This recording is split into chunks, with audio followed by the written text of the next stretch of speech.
களி துள்ளிய காளிதன் காலில் தங்கப் பொன் சிலம்பு. तो यही दो मूड्स होते हैं यूपीएससी एस्पिरेंट्स के, जिसमें वो एक दिन पढ़ लेते हैं या 2-3 दिन पढ़ते हैं, फिर कहते हैं कि इस बार हो जाएगा यार, फिर उसके बाद क्या 2-3 दिन गैप हो जाता है, या फिर थोड़ा कम होती है पढ़ाई, फिर लगता है कि यार नहीं होगा, या क्विज दे दी फील हुआ नहीं हुआ, कोई बात नहीं, सबके साथ होता है, be in a happy mood. So with this little heavy ज्ञान from my side, let me welcome you to the Hindu Daily Prelims Analysis dated 14th August 2024. और पहला आर्टिकल हम देखते हैं. ये आर्टिकल समझने से पहले हम ये समझते हैं कि सिविल रजिस्ट्रेशन सिस्टम क्या होता है. ये बेसिकली एक रजिस्ट्रेशन सिस्टम है फॉर रिकॉर्डिंग वाइटल स्टैट्स. अब वाइटल स्टैट्स क्या हो गए, जैसे बर्थ रिलेटेड इवेंट्स हो गए, किसी की बर्थ हुई, डेथ हुई, और स्टिल बर्थ कितनी हुई, ठीक, ये हुई, और इनसे रिलेटेड जो भी कैरेक्टरिस्टिक्स थी, जो भी चीज़ें थी, वो सब रिकॉर्ड करता है ये सेंट्रल रजिस्ट्रेशन सिस्टम. ठीक है, अब इसका एक पोर्टल है, सेंट्रल गवर्नमेंट ने लॉन्च कर रखा है, जहाँ पे ये सब चीज़ें रिकॉर्ड होती हैं. अब वहाँ पे थोड़े ग्लिचेस आ गए हैं, जिसकी वजह से क्या हो रहा है कि OTP नहीं जा रहा है, कुछ रिकॉर्ड नहीं हो रहा है, ये एक प्रॉब्लम है. ठीक है, ये मेंस पे भी यूज़ कर सकते हो. अब देखते हैं कि सिविल रजिस्ट्रेशन सिस्टम को कौन सा एक्ट रेगुलेट करता है. थोड़ी हिस्ट्री में चलते हैं. देखो 1886 में ब्रिटिश ने भी क्या किया था कि मैरिजेस, डेथ और बर्थ को रिकॉर्ड करना शुरू कर दिया था इंडिया में, और बोला कि ये वॉलेंटरी है, मतलब अगर चाहो तो करो, ना चाहो तो ना करो. फिर क्या हुआ, इंडिपेंडेंस के बाद 1969 में हमारा एक एक्ट आया जिसका नाम है registration of birth and death act. Registration of birth and death act. इसने क्या कर दिया, इसने कर दिया मैंडेटरी ये सब चीज़ें रिकॉर्ड करना, बर्थ, ये सब. ठीक है, अब एक चीज़ और यहाँ जानने वाली है कि ये सब जो बर्थ और डेथ से रिलेटेड जो ईवी इवेंट्स हैं, इसका रिकॉर्ड रखना ना, ये आता है कॉन्करेंट लिस्ट में. तो कॉन्करेंट लिस्ट का मतलब क्या हुआ कि स्टेट के पास भी पावर है लॉ बनाने की, सेंट्रल के पास भी पावर है लॉ बनाने की. तो सेंट्रल ने जब ये बनाया लॉ, तो उन्होंने बोल दिया कि अब मैंडेटरी है, रिकॉर्ड तो तुम्हें रखना पड़ेगा स्टेट्स को. ऑल्सो इस एक्ट से ये हुआ कि अब एक यूनिफाइड प्रोसेस हो गया, क्योंकि इसने सर्टेन गाइडलाइंस ले डाउन की थी, जिससे प्रोसेस यूनिफाई हो गया ऑल स्टेट्स में कि ऐसे ऐसे तो करना ही पड़ेगा. अब क्या हुआ, इसमें अमेंडमेंट आया 2023 में.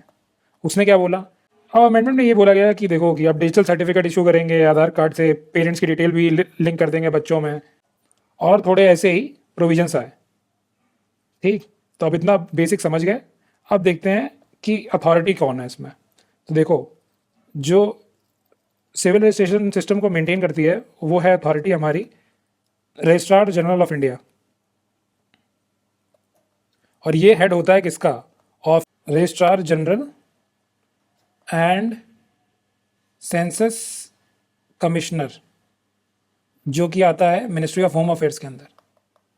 तो ये जो हमारा RGI होता है, यही रिस्पॉन्सिबल होता है इवन सेंसस कराने के लिए. जो 10 साल का सेंसस होता है, डेकेनियल सेंसस हमारे यहाँ, जो कि अभी नहीं हुआ है, 2021 वाला नहीं हुआ, पोस्टपोन हो रखा है कई सालों से.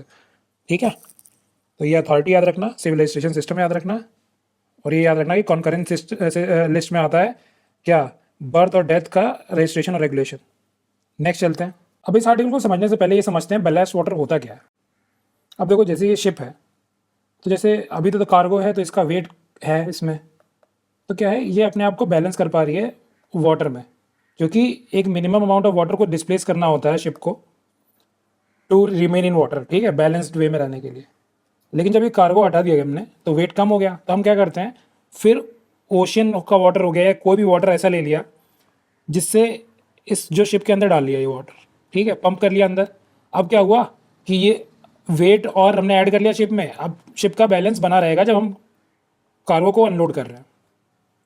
ठीक भाई, इतनी ही बात थी. अब क्या होता है, शिप्स क्या होती हैं, जैसे मान लो कि USA से कोई शिप आ रही है, अब वहाँ से तो वो चली, अब वो आई इंडिया में. अब यहाँ की कुछ स्पीशीज़ होंगी जो उसके पानी में होंगी, ठीक है, अंदर चली गई. अब जब ये इंडिया में आई शिप और इसने अपना अनलोड किया कार्गो, फिर पानी रिलीज़ हो गया, तो वो स्पीशीज़ आ गई अब इंडिया में. अब मान लो उन स्पीशीज़ के पास सर्टेन फीचर्स हैं जो इंडिया में या फिर कहीं पे भी उन्हें ज़्यादा हेल्प करते हैं सर्वाइव करने में. अब जैसे जो मशाल आया है हमारे यहाँ, इसमें प्रॉब्लम ये है कि इसका जो एग लेइंग रेट है, एग बहुत ज़्यादा ले करता है जल्दी, और इसका सर्वाइवल रेट भी बहुत हाई है. तो क्या करेगा, ये आउट कम्पीट कर देगा और स्पीशीज़ को जो उस रीजन में है. तो ये बन गया इन्वेजिव स्पीशीज।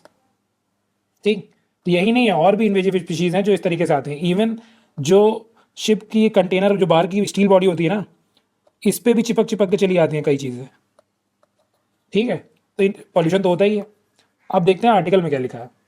अब देखो आर्टिकल में ये लिखा है कि बल्लास्ट वाटर के साथ चिपक के एक स्पीशीज आ गई है जिसका नाम है माइटेला स्ट्रिगाटा और चारू मसल। ठीक है, ये याद नहीं रखना कि ये क्या चीज़ है, बट अगर मान लो पूछ दे कि ये स्पीशीज़ कोई इंपॉर्टेंट स्पीशीज़ है टेस्ट वगैरह में, तो नहीं। ठीक है, इन्वेजिव स्पीशीज़ है। कहाँ है ये? कामराजार पोर्ट में। ये कहाँ है? ये एन्नौर पोर्ट है, बेसिकली एन्नौर पोर्ट का ही नाम ये हो गया है। और ये इंडिया का फर्स्ट कॉर्पोरेटाइज्ड पोर्ट है। ठीक है,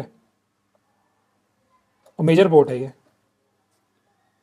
बल्लास्ट वाटर ऑलरेडी मैंने बता दिया। आप देखो इसके बल्लास्ट वाटर के लिए कन्वेंशन भी है, बल्लास्ट वाटर मैनेजमेंट कन्वेंशन। ये देखो अभी ऐसा कन्वेंशन है तो ये क्या कहेगा, 2017 में बना था ये, और ये क्या कहेगा? कहेगा कि जब भी पानी रिलीज़ करो तो उसको ट्रीट करके रिलीज़ करो ताकि कोई इन्वेजिव स्पीशीज़ ना जाए। ठीक, हमारे लिए इंपॉर्टेंट क्या है कि इंडिया इसका पार्ट नहीं है। ठीक है, इंडिया पार्ट नहीं है तो इंडिया के पास कोई ऐसे रेगुलेशंस भी नहीं होंगे जो रेगुलेट करते होंगे बल्लास्ट वाटर को। इवन हमारे पास कोई लॉ भी नहीं है। ठीक है, तो यही इसमें बाकी सब बकवास दिया हुआ है, कुछ काम का नहीं। देखो वैसे I am not a big fan of learning military exercises, but फिर भी ये थोड़ी इंपॉर्टेंट इसलिए है क्योंकि ये लार्जेस्ट इंटरनेशनल मल्टीलेटरल मतलब कई कंट्रीज होंगी इसमें, एयर एक्सरसाइज। ठीक है, एयर मतलब हमारी जो क्या कहते हैं एयरफोर्स है वो ऑर्गेनाइज करा रही है। अब इसको बोल दिया गया कि अब इसको बाई ईनियर इवेंट कर देंगे, मतलब हर 2 साल में कराएंगे। ठीक है, ये 2 फेजेस में हुई थी। पहला फेज़ कहाँ पे हुआ, हुई क्या थी, अभी एक फेज़ हो गया, एक फेज़ बचा हुआ है।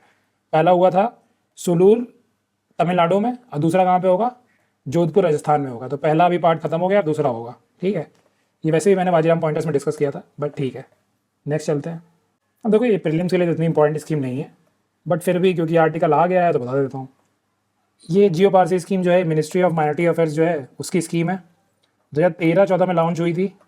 सेंट्रल सेक्टर स्कीम है, मतलब 100% फंडिंग इसके पास आएगी, सेंटर की तरफ से आएगी। अब इसमें बेसिकली ये होता है कि पॉपुलेशन जो है वो डिक्लाइन कर रही है। इनकी पॉपुलेशन ऑलमोस्ट 2011 सेंसस के हिसाब से 57,000 के करीब है अप्रॉक्स। ठीक है, और ये डिक्लाइन हो रही है।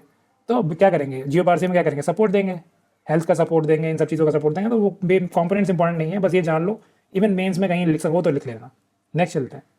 देखो इसमें क्या याद रखना है कि डीआरडीओ ने बेसिकली एक लॉन्ग रेंज ग्लाइड बॉम्ब बनाया, इसको स्टैंड ऑफ बॉम्ब भी बोलते हैं।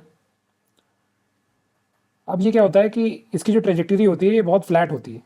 ठीक है, तो क्या होता है कि ये मान लो एनिमी का रेंज है, तुमने यहाँ से छोड़ दिया, अभी धीरे धीरे धीरे करके ये घुस जाएगा, तो रडार के लिए डिफिकल्ट हो जाता है डिटेक्ट करना। इतना ही याद रखो कि गौरव, पहले तो ये याद रखें गौरव एक बॉम्ब है। ठीक है, इसकी रेंज एग्जैक्टली अभी गवर्नमेंट ने डिस्क्लोज नहीं की है कि क्या है, बट लॉन्ग रेंज का मतलब थोड़ा लंबा जा सकता है बस। और कितने केजी का है, 1000 केजी का है। फीचर्स याद हो गए, बस बाकी कुछ काम का नहीं है। अब देखो इस आर्टिकल से तुम्हें ये पता चलेगा कि सिर्फ कुछ चीज़ें सिर्फ इन्फॉर्मेशन के लिए होती हैं, और उस इन्फॉर्मेशन से कैसे क्वेश्चन फ्रेम अगर हो गया तो हमें उस इन्फॉर्मेशन का यूज़ करके उसे अप्लाई करना है। अब देखो जैसे एक क्वेश्चन मान लो मैं बना दूं कि क्लाइमेट चेंज से अर्थ के रोटेशन में फ़र्क पड़ता है या क्या फ़र्क पड़ता है, ये स्टेटमेंट के फॉर्म में मान लो तुम्हें दे दूं। अब देखो इस आर्टिकल में दिया हुआ है कि क्लाइमेट चेंज की वजह से क्या हो रहा है कि पोलर आइस जो है हमारी वो हो रही है मेल्ट। अब क्या होता है, ये जो मेल्टेड आइस होती है ये मूव करती है इक्वेटर की तरफ। अब तुम्हें पता होगा, अगर नहीं पता ज्योग्राफी में पता चल जाएगा कि जो अर्थ का शेप है वो ऑब्लेट स्प्राइड है, मतलब ऐसे दबा हुआ है किनारे से, चपटा है। ठीक है, अब ये पानी जाके क्या होता है इक्वेटर पे इकट्ठा होता है। अब इक्वेटर पे बन जाता है बल्ज, जो कि ऑलरेडी बल्ज है इक्वेटर पे। अब इस बल्ज की वजह से साइज जो है अर्थ का इंक्रीज हो गया, जिसकी वजह से अर्थ जो है वो स्लो रोटेट करेगा। अब देखो इस आर्टिकल में और भी टर्म मेंशन है जैसे मोमेंट ऑफ इनर्शिया वगैरह, ये सब हमें कुछ नहीं समझने की ज़रूरत है। मोमेंट अगर लेट मैन टर्म्स में बताऊँ तो मोमेंट ऑफ इनर्शिया बेसिकली ये होता है, मोमेंट का मतलब क्या हुआ, गोल गोल घूमने की टेंडेंसी, और इनर्शिया का मतलब क्या हुआ, उसके इस गोल गोल मूवमेंट को रोकने की टेंडेंसी। ठीक है, तो बेसिकली यहाँ मास बढ़ जाने की वजह से इसकी जो घूमने की टेंडेंसी होती है वो स्लो हो जाती है। ठीक है, ये मतलब फिजिक्स के टर्म नहीं समझने हैं, इतना समझ लिया कि ये स्लो हो जाएगा, जिसकी वजह से क्या होगा, ड्यूरेशन ऑफ डे जो है कम हो जाएगा, नहीं सॉरी, जिसकी वजह से ड्यूरेशन ऑफ डे जो है वो हमारा इंक्रीज हो जाएगा। और मेजर प्रॉब्लम क्या है कि जैसे कि स्पेस एजेंसीज हो गई या फिर स्पेस ट्रैवल के लिए हमें प्रिसाइज टाइम चाहिए होता है, इवन जीपीएस के लिए हमें बहुत प्रिसाइज टाइम चाहिए। तो जो माइक्रो सेकेंड या जितने भी सेकेंड या मिली सेकेंड जो भी चेंजेस आएंगे वो सबसे ज़्यादा इन्हीं प्रिसाइज इंस्ट्रूमेंट को डिसरप्ट कर देंगे, जिससे हमें बहुत नुकसान हो सकता है। ठीक है, बस दो बातें इस आर्टिकल से हमें पता चल गया। इन्फॉर्मेशन क्या मिली? अब देखो, जो क्वेश्चन मैंने पूछा था शुरू में कि हाँ क्लाइमेट चेंज से रोटेशन पे फ़र्क पड़ता है, हाँ क्लाइमेट चेंज से एक्सिस पे फ़र्क पड़ता है, हाँ एक्सिस थोड़ी शिफ्ट हो जा रही है क्योंकि मास शिफ्ट हो रहा है। ये दोनों चीज़ें पता चल गई, तो जब भी पूछेगा तो हाँ ठीक। और बाकी चीज़, क्लाइमेट चेंज से टाइम कीपिंग में दिक्कत हो सकती है, हाँ ये भी हो सकती है। तो ये 3 चीज़ें हमें पता होनी चाहिए थी बस। ठीक है, देखो लूनर टाइडल फ्रिक्शन एक टर्म दिया हुआ था, ये भी देख लेते हैं। मून बेसिकली क्या करता है, ग्रेविटी एक्सर्ट करता है अर्थ के ऊपर, और अर्थ इस वजह से थोड़ा स्लो होता जा रहा है, इसी को बोलते हैं लूनर टाइडल फ्रिक्शन। अब इसकी वजह से क्या हो रहा है, स्लो हो रहा है, फिर वही वाली बात कि टाइम कीपिंग में दिक्कत होगी थोड़ी सी। तो ये बहुत ओवर द ईयर्स बहुत ज़्यादा सालों के बाद होता है और बहुत छोटा सा चेंज होता है, बट उससे अफेक्ट हो जाते हैं ये सब उपकरण वगैरह जो है। इससे ज़्यादा जानने की बात नहीं है। That's it for today, thank you.